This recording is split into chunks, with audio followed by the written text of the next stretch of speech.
Voyons voir si tu sers à quelque chose, traduit ce contrat en arabe immédiatement. Le rire du millionnaire éclata dans le salon comme un tonnerre d'arrogance.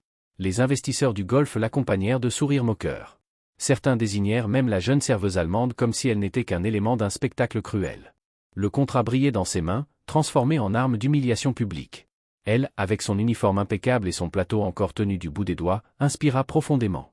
Ses yeux descendirent vers le papier, mais dans son silence régnait une fermeté que personne n'attendait. Sous l'éclat du grand lustre doré, cette jeune femme invisible s'apprêtait à changer le cours de la nuit. Un décor de luxe à Paris. Le restaurant, perché au sommet d'un hôtel prestigieux donnant sur les toits de Paris, ressemblait à une boîte de lumière suspendue au-dessus de la ville nocturne. Les lustres scintillaient comme de petits soleils, les verres de cristal respiraient la clarté, le marbre poli renvoyait chaque pas comme un écho élégant. Dans l'air flottait un parfum de cardamome mêlé au murmure des langues qui se croisaient sans jamais se rencontrer. Là, où l'argent s'habillait d'or, le sourire pouvait être une arme. L'entrée du maître du jeu. Rodrigo Santillán entra comme un joueur ayant déjà gagné la partie. Costume bleu nuit, montre étincelante mordant son poignet, menton au levé. « J'ai réservé ce salon pour que le monde apprenne à écouter », dit-il en claquant des doigts. Les rideaux s'ouvrirent aussitôt, tirés par 2 employés empressés. L'air conditionné souffla plus froid. Rodrigo éclata de rire, un rire qui cherchait des murs pour rebondir. Il venait de Madrid, se présentait comme le roi du moment et observait les lieux comme s'ils lui avaient toujours appartenu. Les investisseurs arabes. À la table centrale, 3 investisseurs du Golfe patientaient avec la sérénité du désert, Fad, Nazé et Karim. Djellabas impeccable, montre discrète, regard qui évaluait sans cligner. Par politesse, ils se levèrent.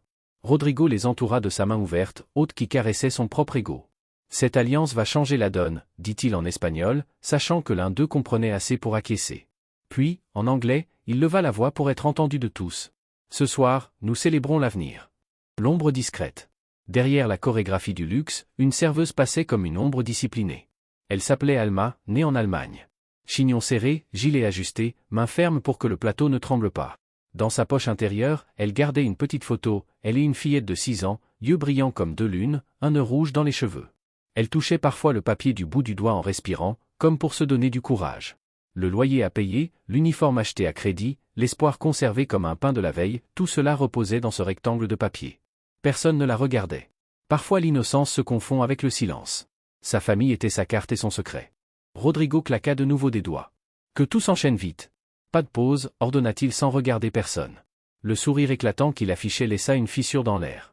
Alma s'approcha avec une carafe d'eau. Le métal de son plateau refléta un instant les yeux de Fad, qui la suivirent discrètement. Quelque chose, encore sans nom, venait de s'installer dans la nuit comme une pièce de domino. Un destin minuscule, mais décidé. Elle se déplaçait comme de l'eau entre les chaises capitonnées et les lourds rideaux. L'uniforme noir épousait sa taille avec rigueur, sa chemise blanche ne portait pas un pli.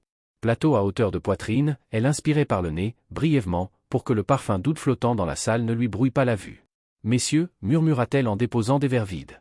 Le cristal tinta à peine contre la nappe. Personne ne la remarqua. L'innocence ressemble parfois à la bonne éducation. La photo cachée. Chaque fois qu'elle retournait vers le poste de service, sa main glissait vers la poche intérieure. La reposait la photo, Léna, 6 ans, nœud rouge, dents écartées. Alma avait quitté Munich pour Paris, poussée par la promesse d'un salaire capable de payer l'école, des chaussures neuves et une ordonnance coûteuse que l'assurance ne couvrait pas. L'abandon du père avait été une porte qui se ferme sans bruit, une valise qui ne revient jamais. Elle n'avait pas pleuré. Elle avait recousu sa blessure de l'intérieur avec cette espérance qui ne demande pas la permission. L'arabe en secret. Par obstination et nécessité, elle avait appris l'arabe. À Berlin, elle avait travaillé dans un café proche d'un centre culturel arabe. Elle servait des clients tout en écoutant des déclinaisons et des salutations. Un couple syrien, voisin de chambre, lui avait appris à faire résonner la gutturale comme un fil tiré de la gorge. Le soir, elle s'exerçait avec des applications bon marché et des vidéos. Le matin, elle pratiquait avec des touristes au Tiergarten.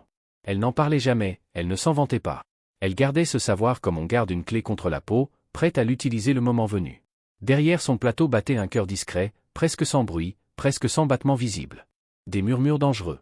Au bord de la table centrale, Alma vit Fad se pencher vers Nazé. Ses lèvres bougèrent dans un murmure qui aurait pu passer pour de la politesse. Mais ses oreilles captèrent un mot trop précis pour être anodin, churu. Close. Puis encore un, bucra, demain. Elle continua son chemin, remplissant les verres d'eau fraîche, ajustant les serviettes. Karim la fixa un instant, puis reporta ses yeux vers le contrat brillant sur la table. Alma avança sans faillir, mais à l'intérieur, son esprit vibrait comme un fil tendu. Du comptoir du sommelier monta un parfum de datté d'orange. Rodrigo éleva la voix en anglais et la salle obéit à son volume. Alma resta en contre-jour du lustre. Le métal de son plateau lui renvoya son propre visage, minuscule, déterminé. Une ancienne sérénité s'installa en elle, comme une chaise bien posée. Ce n'était pas le moment de parler. C'était le moment d'écouter. Encore un mot roula jusqu'à ses mains. Amalia? Opération. Elle le déposa en silence dans sa mémoire, comme une pièce exacte dans un mécanisme d'horloge. Le piège du contrat. Rodrigo frappa la table de sa paume ouverte, tel un chef d'orchestre exigeant le silence avant la musique. Le contrat reposait devant lui, épais, avec ses lettres dorées qui étincelaient. « Voici l'avenir, messieurs », déclara-t-il en anglais en levant le menton. « Un avenir qui s'écrit avec moi. » Sa voix résonna comme un tonnerre sur le marbre. Quelques invités sourirent par politesse, d'autres simulèrent l'enthousiasme d'un faible applaudissement. Fad se pencha vers le document, ses doigts effleurant la première page. Mais ses yeux ne brillaient pas. Il murmura presque imperceptiblement en arabe, rempli de clauses cachées. Nazé, calmement, fit tourner son anneau d'argent et répondit « Laissons-le signer. Demain nous exigerons de nouvelles conditions. » Que son orgueil l'aveugle. Karim, plus réservé, ajouta « Il croit commander, mais ce n'est qu'un pion déguisé en roi. » Rodrigo ne comprenait rien. Satisfait, il se cala dans son siège, persuadé que ces murmures étaient des signes de respect. Il éclata de rire et tapa le contrat du revers de la main. « Cet accord est un bijou. Seuls les visionnaires sauront l'apprécier, lança-t-il. Ces mots claquaient comme des balles, conçus pour impressionner. Mais sous ce vacarme, les serpents de la trahison glissaient, invisibles. Alma ramassait des assiettes à demi vides. Son plateau reflétait des fragments de visage et de verre. Elle feignait de fixer la nappe, mais chaque syllabe arabe tombait dans ses oreilles comme une pierre dans un puits profond. La peau de ses bras se hérissa. Un instant, le verre qu'elle portait vibra entre ses doigts. Elle se força à le tenir fermement, les ongles enfoncés dans le métal. Personne ne pouvait deviner qu'elle comprenait tout. Les murmures revinrent, ne crois pas ces chiffres, il est désespéré. Laissons-le s'illusionner. Puis ce mot, répété, Amalia, opération. Ce n'était pas une simple affaire. Ignorant tout, Rodrigo leva sa coupe pour un toast. La salle répondit d'un écho forcé. Alma baissa les yeux et inspira profondément. Le jeu avait commencé, et elle seule connaissait les cartes cachées. L'humiliation préparée. Rodrigo, trônant à la place d'honneur, leva le contrat comme un trophée invisible. « Savez-vous ce qui manque à cette table » demanda-t-il à haute voix. « Un spectacle. » Des rires nerveux fusèrent. Les investisseurs se regardèrent discrètement. Alma, dans un coin, serra son plateau contre sa poitrine.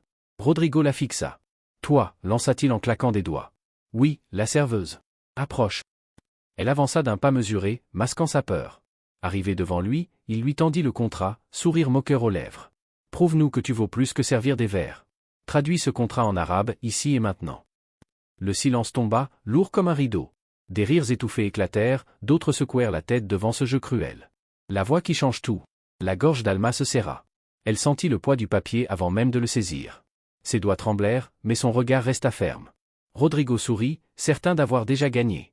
Les murmures grandirent, ce sera un désastre, chuchota un invité. Rodrigo leva sa coupe, prêt à trinquer à l'humiliation. Mais Alma ne quitta pas le contrat des yeux. Elle inspira profondément. L'air glacé pénétra sa poitrine. Puis elle parla. Article 1er.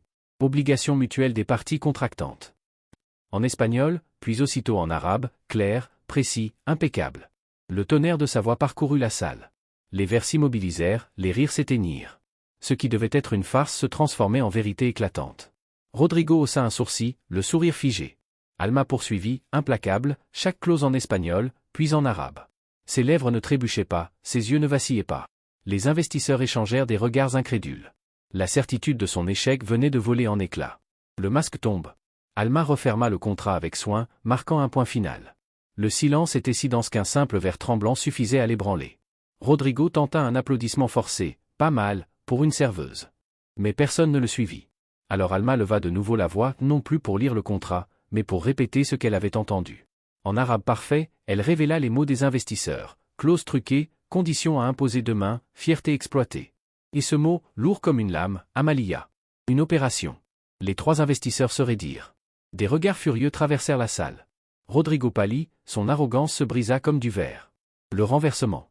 Assez, tonna Fad en arabe, frappant la table. Mais il était trop tard. Toute la salle avait entendu. Rodrigo se leva d'un bond. C'est une mascarade. Depuis quand une servante dicte mes affaires ? Sa voix ne portait plus. Personne n'applaudit. Personne ne rit. Les regards, unanimes, se fixaient sur Alma, debout, plateau contre la taille, visage calme. Quelqu'un murmura, « Moi aussi, j'ai entendu. » Elle n'a rien inventé. Le murmure enfla comme une vague. Rodrigo, tremblant, chercha à reprendre le contrôle. Ici, le seul expert en affaires, c'est moi, cria-t-il. Mais des rires étouffés éclatèrent. Le roi de la soirée s'effondrait sous les yeux de tous.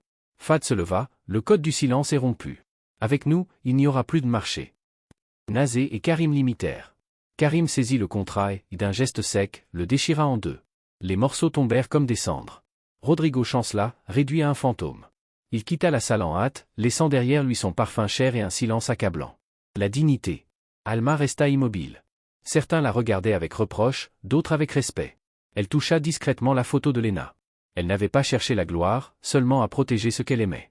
Cette nuit-là, chacun comprit qu'il n'est pas besoin de costumes coûteux ni de contrats dorés pour défendre la dignité. Une voix, même la plus inattendue, peut démasquer le mensonge. Et peut-être toi aussi, lecteur, as-tu déjà été ignoré ou sous-estimé. Mais se taire nourrit l'arrogance. Parler, c'est rappeler que chaque vie a sa valeur. Chaque dignité mérite le respect. Merci d'avoir suivi cette histoire jusqu'au bout.